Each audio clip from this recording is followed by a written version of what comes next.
So, for much of my life, I really felt like I was a victim of really, really bad luck, a victim of life happening to me. Broken hearts, feeling of deep sense of abandonment. Since the age of 12, I was caught in really destructive relationships where I was like looking for love and protection and security. I was attached to people because I really, really needed to feel that. And I looked for it everywhere. And no matter how hard I searched, I could never seem to find it. I thought I was destined to be abandoned for my whole life. And this chased me and was my burden until 2023 when I hit a deeper, lower point in my life. I was in a relationship where I thought, okay, this time is gonna be different. I'm gonna do everything different this time and it'll work. I'm not gonna lie anymore to keep people around. I'm not gonna like control people to stay with me. I'm not gonna beg, but I'm gonna show them that I'll be the best so they can stay and not leave me and finally be happy. Then, we moved in together. I started dreaming about a future. This is it, right? And then in a really important family event, I found out that he had been cheating on me. To make the matters worse, he broke up with me and asked me to move out. So here I was, thinking this was it, and it was not. And it didn't matter what I did, it still did not work out. Why? Why is this happening to me? And the same question again all over, like, why is this happening to me? I wasn't not just grieving the end of this relationship. I was grieving my entire life. I really did not think I was going to survive this. So I did the best I could do at the time, which was, I'm going to travel. I'm going to, make money. I'm going to overwork and travel and show him, right, that I can do this. So I started going out, started meeting people, dating again, right? But life had other plans for me. With the span of a month, I wound up in the ER twice, one for a dog bite and another for a broken foot. I got literally just walking, like just walking. It wasn't like I fell or I tripped. I was just walking. So here I was like, what is happening? Like, is life punishing me for something? What is this?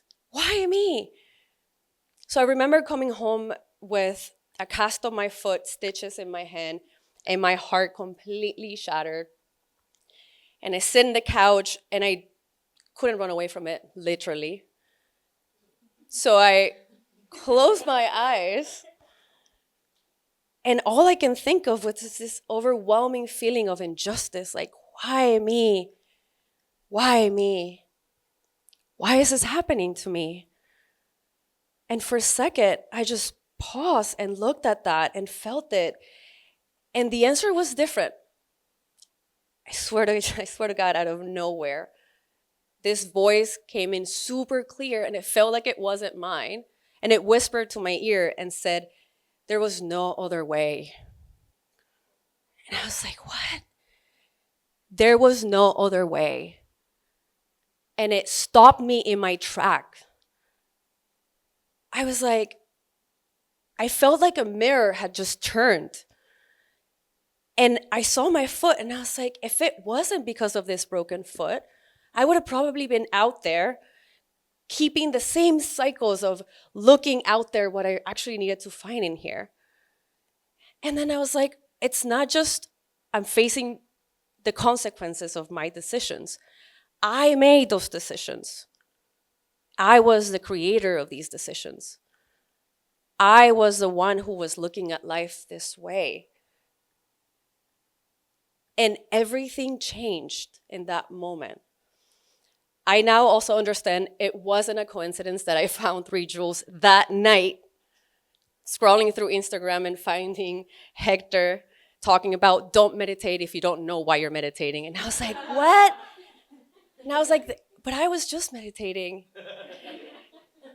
And I went into this rabbit hole of like, who is Hector? What is 3 joules?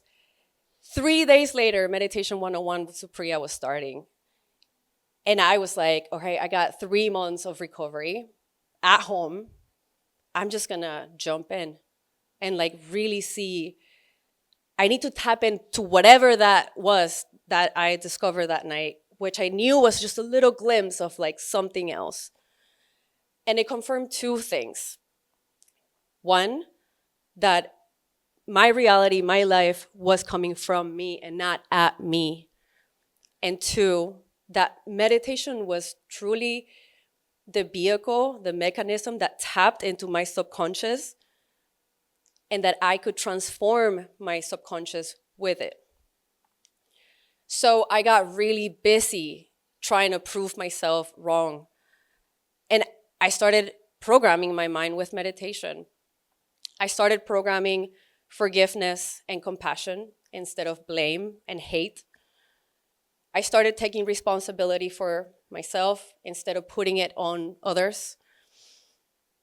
I started really taking power back from feeling like I was completely powerless my entire life. I felt like pain went from being a burden and something that pulled me down to actually something that got me to transform into the person that I am and that I always wanted to be. I wasn't just surviving suffering. I was being blessed by it. And I do have to thank Sachi actually, because this was something that she said in a class one day, and it transformed the way that I was looking at this. I invite you, it's not in spite of pain. It's not if pain comes, it's when pain comes. Sit with it. Don't run away from it. It took me 35 years. When I finally did, when I finally faced it, it gave me all of the tools I needed to actually transform my life. Thank you.